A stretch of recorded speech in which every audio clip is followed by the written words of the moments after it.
আমি মনে করি না কোনো শিক্ষকেরই রাইট থাকে কোনো শিক্ষার্থীর ব্যক্তিগত ভ্রমণকে নিয়ে বা ব্যক্তিগত কোনো ঘটনাকে ভিত্তি করে তাকে প্রশ্ন করা। একজন শিক্ষক হিসেবে আমরা বর্তমান সময় সেটা হচ্ছে তিনি আন্দোলনে আমাদেরকে সমর্থন দেননি, বরং আন্দোলনে যখন আমি তার সহযোগিতা কামনা করেছি, তার কাছে রিকোয়েস্ট করেছি, তিনি আমাকে আমার ব্যক্তিগত ভ্রমণের ভিত্তিতে আমাকে প্রশ্ন করেছেন যে তুমি কিভাবে নিজেকে আন্দোলনকারী দাবি করো যখন তুমি ভ্রমণে যেতে পারো। আমি মনে করি না কোনো শিক্ষকেরই রাইট থাকে কোনো শিক্ষার্থীর ব্যক্তিগত ভ্রমণকে নিয়ে বা ব্যক্তিগত কোনো ঘটনাকে ভিত্তি করে তাকে প্রশ্ন করা।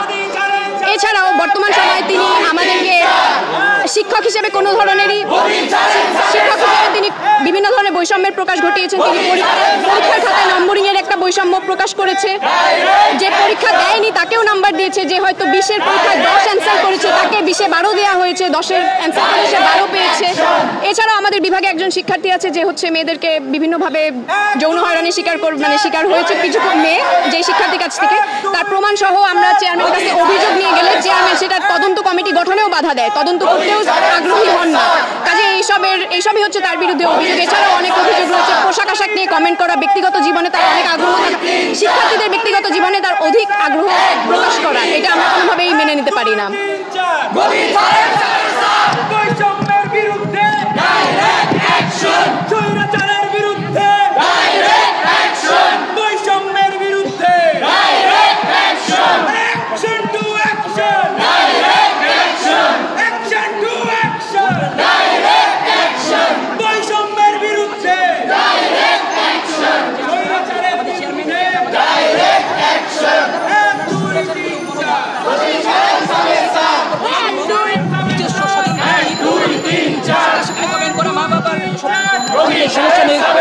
কমেন্ট করা, এছাড়াও বিভিন্ন ধরনের এলিগেশন ওনাকে নিয়ে আছে।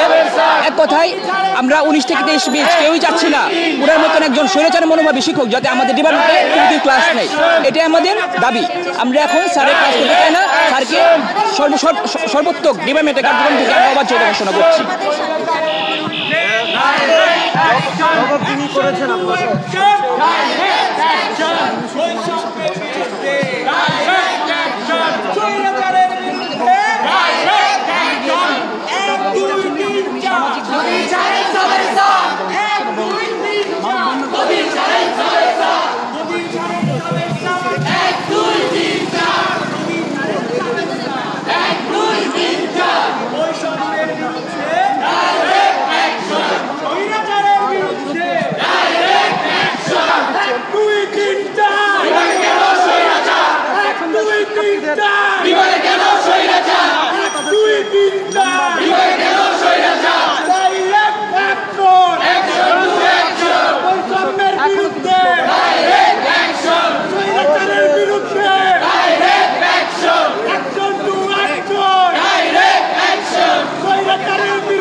Soi da